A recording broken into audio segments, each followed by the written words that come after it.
putih-putih banyak banget. Siapa yang buang nasi di kamar mandi? Lalu dicari tahu ternyata itu daging dan kulitnya dia yang jatuh-jatuh. Dan dia mengalami sakit itu yang luar biasa dan dokter bilang tidak bisa sembuh seumur hidup dia minum obat. Tapi dia biar dia cerita sendiri ya saya akan sembuh. Namamu siapa, kenalan dulu? Shalom. Iya. Sekali lagi shalom. Shalom. Ya baik Bapak Ibu, perkenalkan nama saya Alfrianti. Saya berasal dari Sulawesi Barat, tepatnya di Mamuju, Desa Tobada. Dan malam hari ini saya berterima kasih kepada Tuhan Yesus karena diberikan kesempatan untuk menyaksikan kebaikan Tuhan yang saya alami secara pribadi. Jadi Bapak Ibu, saya mengalami sakit penyakit yang didiagnosa dokter itu psoriasis vulgaris atau autoimun. Jadi kulit saya itu diserang berupa merah-merah, terus mengeluarkan kulit mati yang berlebihan. Awal mulanya itu dari kepala saya cuma satu bagian, dan lama-kelamaan hampir menyeluruh. Pada akhirnya saya harus menggunakan baju tertutup. Dan Bapak Ibu, sekedar informasi, penyakit saya ini mulai muncul waktu tahun 2018 dan mengalami penyakit ini kurang lebih 6 tahun. Rasanya gatal, pedis, sakit, dan panas. Setiap hari saya harus bergumul menyapu kulit saya yang di lantai itu harus mati. Kulitnya jatuh itu satu genggam, saudara. Tiap hari. Dan rasanya sangat sakit, pedis, dan panas. Dan itu saya alami setiap hari, kurang lebih 6 tahun sampai hari ini.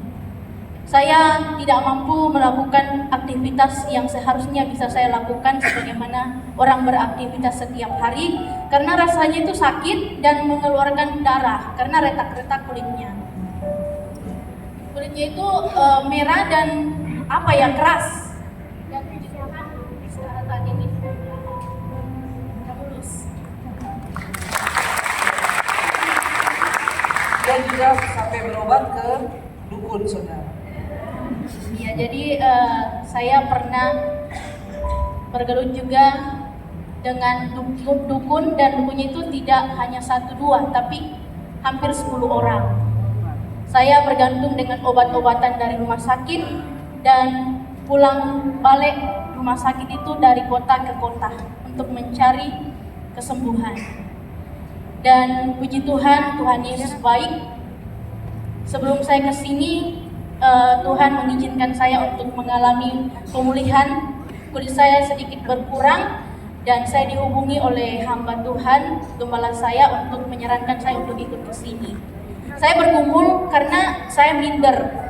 Siapa sih yang tidak minder kalau kulitnya seperti ini? Saya malu, saya depresi, dan pernah ada di titik saya hampir bunuh diri karena saking saya tidak mampu menerima keadaan saya. Saya kepahitan dengan diri saya sendiri dan saya kepahitan dengan Tuhan.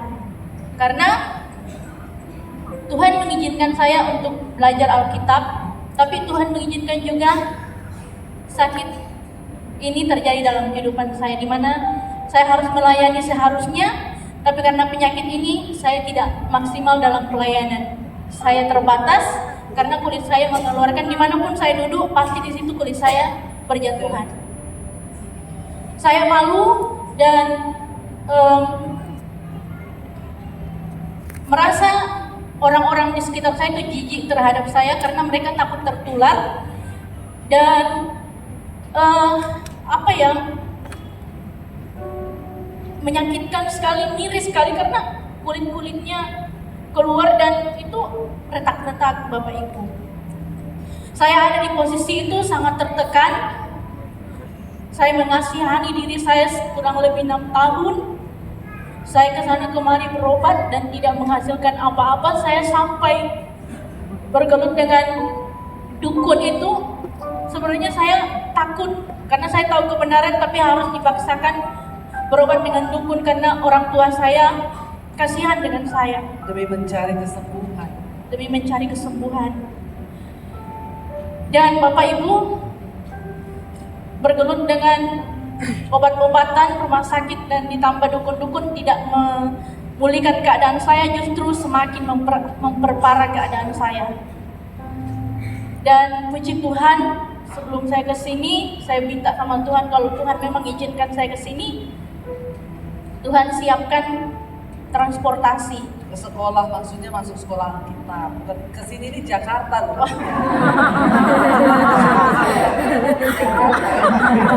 Berangkat ke sekolah misi di Bandungan. Malu dia baru satu kali ini ke sini. Kamu baru kali ini ke Jakarta kan? Oh sudah 2 kali. Puji Tuhan. Yang kemarin jalan di PIK ya. Luar biasa saudara. Terus bagaimana akhirnya? Puji Tuhan, saya sampai di Bandungan di sekolah misi.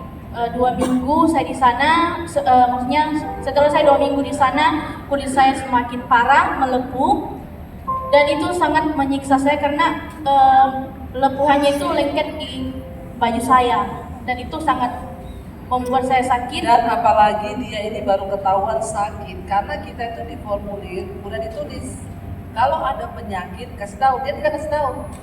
Jadi memang banyak orang datang ke sekolah misi itu sengaja mencobai.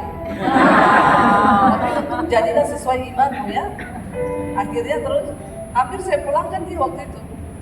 Karena beberapa siswa itu keberatan, beberapa staf juga. Ya aduh bagaimana ya ibu ya kita, dan ya pasti kan harus berobat-obat terus kan seperti itu. Saya bilang ya ini kayaknya memang sengaja dikirim ke sini biar kita. Jadi Bapak Ibu, sekolah misi itu bukan tempat penitipan ya, karena banyak orang datang bawa anaknya, Bu anak ini saya sudah tidak bisa urus, ya Ibu tolong urus dia di sini.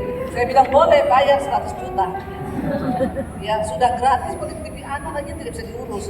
Saya bilang ini buat orang menjadi hamba Tuhan Pak, bukan penitipan anak, ya. Tapi puji Tuhan loh dia datang dia nggak cerita. Jadi kita waktu itu saya juga sempat. Saya kalau mau cari jalan pintas, saya mau bilang ya pulangkan aja lah ya, ngapain kita ngurus yang begini. Ya tapi saya waktu itu ngomong sama staf saya bilang dia dengan iman percaya bahwa kalau Tuhan berkenan tidak ada perkara yang mustahil. Ya, dan akhirnya dia juga di sana ya bolak-balik ke dokter. Tapi seperti yang saudara lihat hari ini dia sudah mulus kulitnya.